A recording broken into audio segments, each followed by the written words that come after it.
Hello and welcome to Civil War Weekly, the podcast that answers the question, what happened this week in the American Civil War?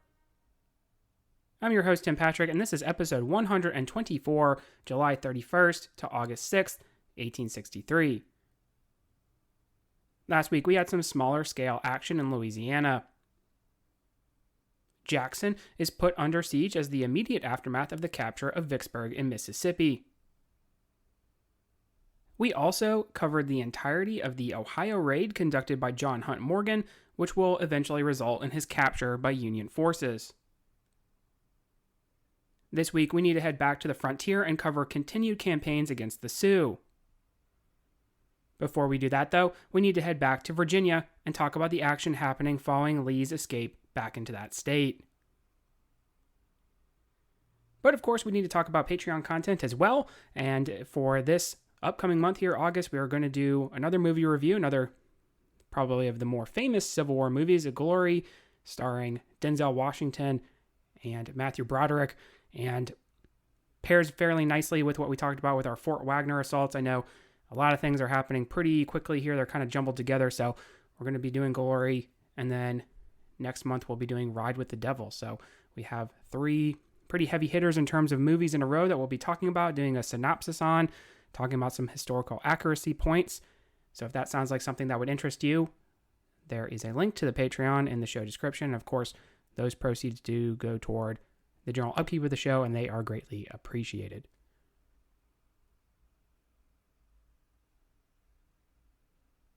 This week, we will jump back into Virginia and the real conclusions to the Gettysburg campaign. When we last left off, we had Lee and his army successfully escape from Meade at Williamsport and Falling Waters.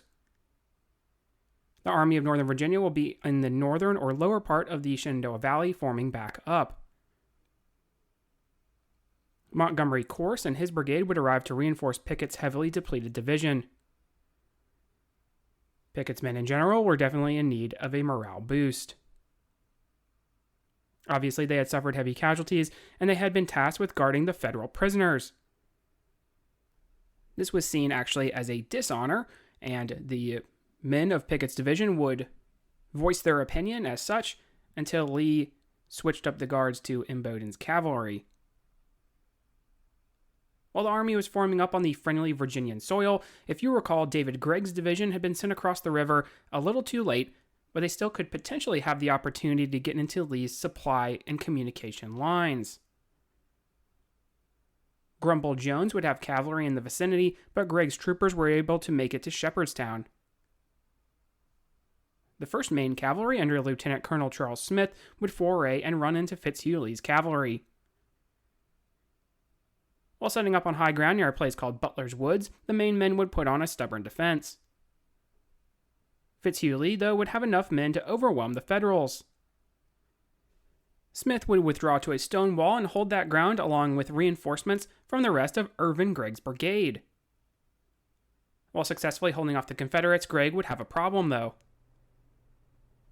His division would be surrounded on 3 sides by the Confederates.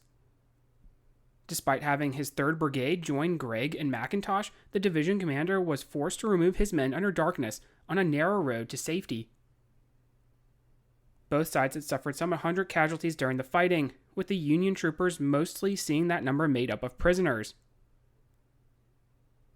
Now, besides cavalry in lieu of the Army of the Potomac, Meade had several contingents of militia, as well as reinforcements from other departments. This is another area where you have to feel for the guy. While on paper he outnumbers Lee following Gettysburg, he has a lot of replacement soldiers, some of whom are Pennsylvania militia put together by Darius Couch. These men were reluctant to leave their home state now that the danger had seemingly passed. In my mind, it would also be difficult to have a very aggressive pursuit of Lee. He's going back into territory that he's familiar with, terrain that he's familiar with. We know that he can have both good days fighting defensively and offensively, and Meade just doesn't have the right numbers. And there are a lot of comparisons between these army commanders. Obviously, McClellan always thought that he didn't have the numbers, and he was criticized for that. Obviously, Hooker kind of thought the same. He needed more men, and we can see that Hooker was sort of right in this instance, that he did need more guys to deal with Lee, especially when we look at his quote that he could defeat Lee, but he's not going to be able to drive home the victory. And that's exactly what's happening with Meade right now. The concept of total destruction of a Civil War army is pretty inaccurate. I think we don't think about that a whole lot, that it's a very Napoleonic concept. Armies being destroyed, Napoleon is able to wipe an army off the map, right?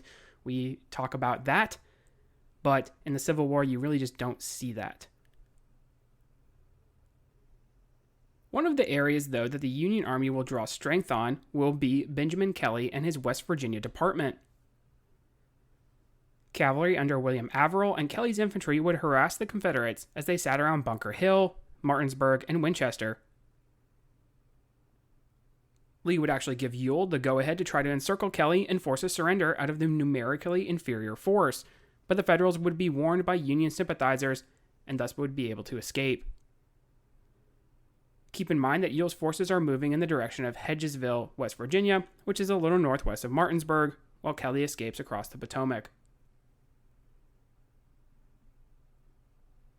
In the meantime, Meade would look for options to pursue Lee. The Loudoun Valley would be an open route.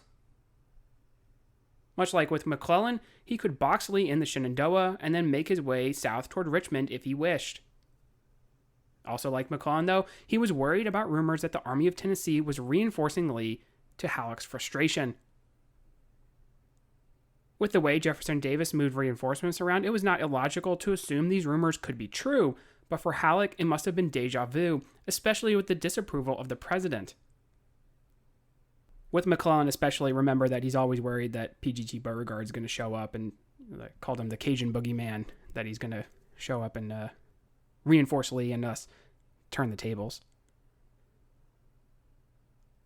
There would be several gaps in the mountains we have already sort of discussed in the lead up to Gettysburg. Union cavalry would seek to secure several of them in the Loudoun Valley, including Ashby and Snicker's Gaps. Snicker's Gap would lead to Berryville, which is a little east of Winchester, while Ashby Gap is west of Upperville, which we talked about in the cavalry battles before getting into Pennsylvania. Because of fear of reinforcement, or worse, Lee taking the offensive again, Meade would be cautious. Ewell's foray to the north of Martinsburg did nothing to lessen those fears, as Meade thought it entirely possible that once in the Loudoun Valley, the Army of Northern Virginia would maneuver and cut him off from Washington. As a result, John Buford would secure the passes before his army would begin to move. Little did Buford know that the rebel army was also moving toward the strategic passes. With skirmishing around the Snickers and Ashby Gap, it was only logical that the further southern gaps would be next, those being Manassas and Chester Gap. While the Army of Northern Virginia in general began their move back to Culpeper Courthouse and the Rappahannock River, Montgomery Corse and Pickett's division would lead the way to secure the passes. Now, if you remember, Grumble Jones and Beverly Robertson had been charged with guarding these as their comrades trekked north. While the bulk of these brigades went to join the army, there had been some cavalry contingents left behind to continue this work. It was assumed by the infantry that these were still there, but in fact they were not. Corse would send the 17th Virginia to Manassas Gap, while the remainder of his brigade marched to Chester Gap. The 17th, under direct command of Major Robert Simpson, would stack arms on their arrival and engage in the activity of berry picking on July 21st. Wesley Merritt and elements of the Reserve Brigade would surprise the infantry, forcing them back into the gap in a more defendable position. A staff officer would ride hard to Pickett, begging for reinforcement. It would come in the form of Lewis Armistead's old brigade, arriving just in time to push back dismounted troopers trying to flank the 17th. Facing superior ranged weapons, the cavalry would withdraw. At Chester Gap, there would be no action, as Corse's regiments, along with a supporting battery, would dissuade the Federal cavalry. For the moment, the rebels had accomplished their objectives, but the Federal cavalry was still going to remain where they were, probing and seeking a chance to harass the enemy. There would be more skirmishing around Chester Gap with William Gamble's brigade, but Pickett would deploy enough regiments to potentially flank the Northerners out of their positions, forcing them to withdraw. As Pickett's men move on, A.P. Hill's corps would be next in line. The brigade that had been under Rand's right would occupy Manassas Gap, Ewell's corps close behind. If the skirmishing around the gaps told Meade anything, they were clear indications that Lee was now marching his army south. This did not mean, though, that he would not counterstrike the Army of the Potomac, which is really going to highlight the movements of Meade in this stage of the campaign. Cautiously, the Union Army would roll south. French and the Third Corps would arrive around Manassas Gap on July 23rd. If the gap could be exploited and Front Royal seized, then Meade surmised he might cut Lee's army in half. You remember how Front Royal was sort of the key to Jackson and his flanking maneuver in the Valley Campaign of 1862, where he eventually defeats Banks at Winchester. Now Longstreet and Hill had already moved on, so it would not be quite half, but Ewell's corps might be dealt with, and in so doing also deal a crippling blow to Lee. Wright's Georgians, who would lose their commanding officer early in the fight via wounding, would stand against seemingly a large amount of the Union Army. This actually was not Rand's right himself, but rather Colonel Edward Walker, who had taken command. In a similar situation, French, much like the rest of the northern host, is dealing with many replacement officers. In Ward's division, de Trobriand was the only remaining brigade commander. You remember the Third Corps, of course, at Gettysburg being pushed out to Devil's Den and the Peach Orchard, so they are the focal point of a lot of the Confederate attacks, and thus they're going to be pretty down in terms of manpower. Any available officers had been sent to the army, including Francis Spinola, commanding the Excelsior Brigade. Facing superior numbers, the Georgians would hold their ground for some time, delaying the enemy while reinforcements were on the way from Rhodes's division, with Johnson not too far behind, although it would be some hard marching.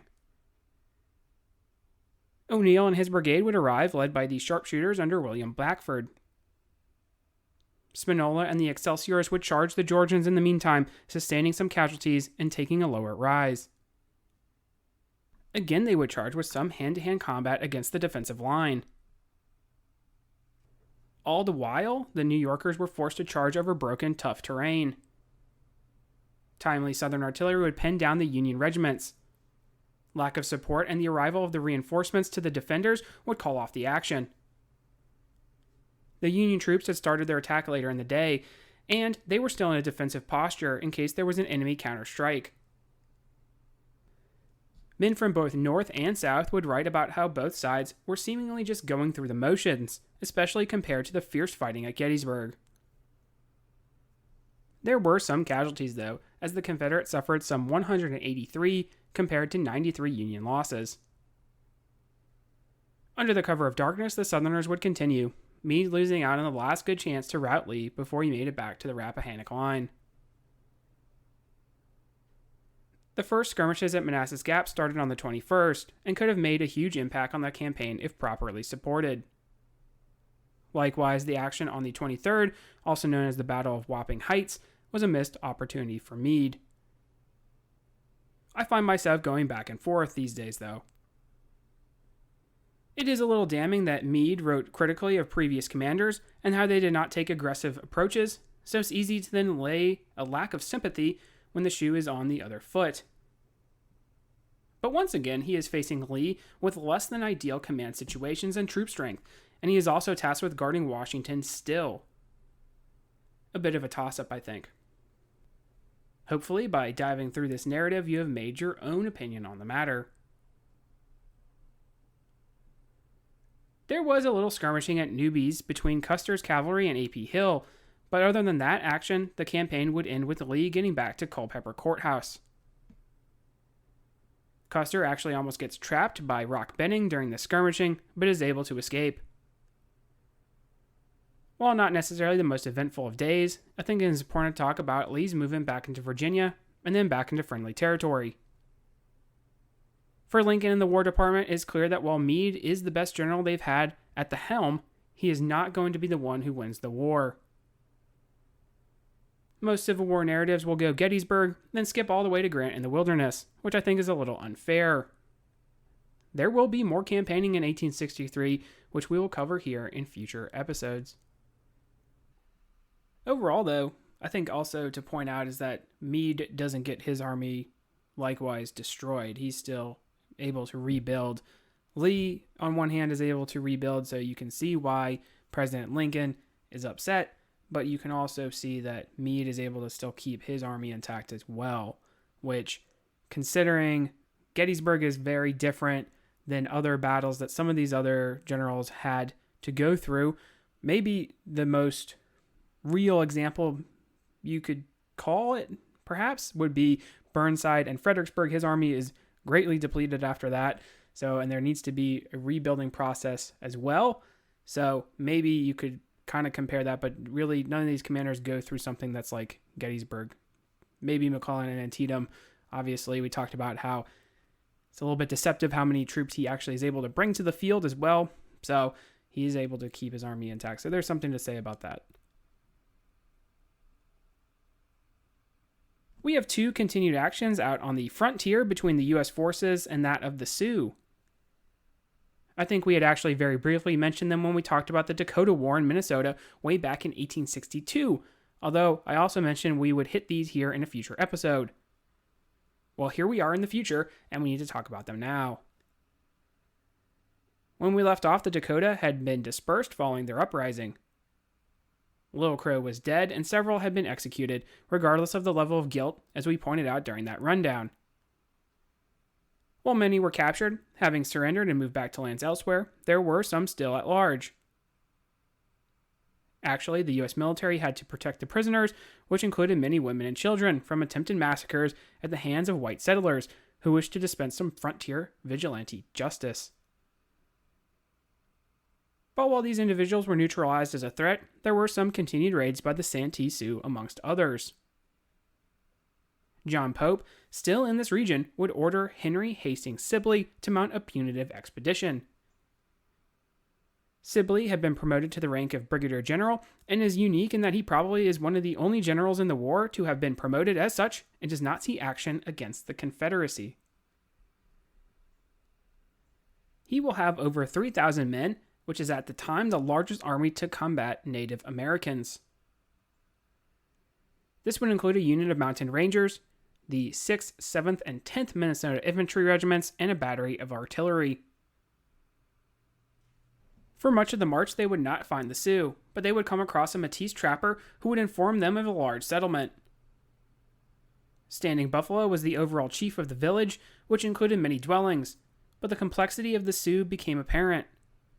While most of those gathered did not participate in the uprising, nor did they raid the white settlements, there were some in the encampment who were raiding or had participated in the uprising. While Sibley did decide to take a smaller amount of his force, he reasoned that those who had no part in the raiding would decide to negotiate. Standing Buffalo would concur and try to negotiate. Scouts and members of the mounted troops would meet at a rise called Big Mound. While the discussions were going on, a doctor, Josiah Weiser, was shot and killed by a member of the party, who were more inclined to make war. Sibley would regroup with his forces before engaging the Sioux. Artillery was used against those warriors hiding in the defiles. While infantry engaged the warriors, the mounted troops were also brought up to great effect. Most of the Sioux would flee with the cavalry chasing them. Warriors would perform a successful rearguard action. Sibley's remaining forces would not pursue, allowing the cavalry to chase their quarry all the way to around Dead Buffalo Lake. Alone, they would withdraw back to friendly forces. Casualties were fairly light, with the U.S. forces suffering 4 casualties compared to 8 on the Sioux side. Dead Buffalo Lake would actually be the site of another engagement between Sibley and the retreating Sioux, whose rearguard action had gone some 12 miles. Those of the war party in the Sioux camp had been reinforced, and so they would wish to strike the U.S. troops, maybe immobilizing their column by capturing or running off their supplies of pack mules. Sitting Bull was reportedly one of the reinforcing party and would participate in the battle on July 26th. Artillery would open up from long range, and the native warriors would attempt to either flank their position or capture the mules. Sitting Bull would reportedly count coup on one of the soldiers manning the mule train in this action. Now, counting coup, if you are unaware, is a practice amongst the Native Americans that is showing bravery in the face of an enemy and hopefully taking away their will to fight, perhaps without having to actually kill them. So it is a way in which you are lifting up your own warrior ethos and then doing it at the expense of an enemy. And if we know anything about Sitting Bull, there are a lot of accounts of his exploits. There's one instance where, pretty famous, where he decides, even under some heavy fire, he's going to sit in a field and calmly smoke his pipe, and he encourages other warriors to join him. There's a lot of instances like that in the life of Sitting Bull. I do also want to point out, too, we mentioned that artillery is actually fairly new against these tribes, and it would be pretty effective as a shock weapon in certain scenarios. Certainly, we talked here about Big Mound and how they use artillery, and that's going to scatter, especially some of the non-combatants. They're going to be afraid of their artillery, so it is an interesting weapon that they have not come across as of yet, or at least most of them have not. Stout defense by the mounted rangers and several companies of infantry would thwart the attempts of the Sioux, the battle ending with one soldier killed compared to maybe as many as 15 Sioux. Sibley would continue his search for the Sioux to the Missouri River. On a map, this would be roughly through the middle of North Dakota. This gives us a good idea of how far the pursuit went. Alfred Sully would be moving up that river with a force of men numbering around 1,000. Having these two enemy columns would be not so good for the Sioux, and so they decided it would be advantageous to attack Sibley and his forces before they were able to combine with Sully and these additional troops. Sibley would deploy his men before reaching their camp at Stony Lake. From there, they would fend off probing attacks from the native warriors. These attacks were unable to find a weak spot, and so they would be called off. A common theme amongst all three of these engagements would be the inferior firepower the Sioux possessed.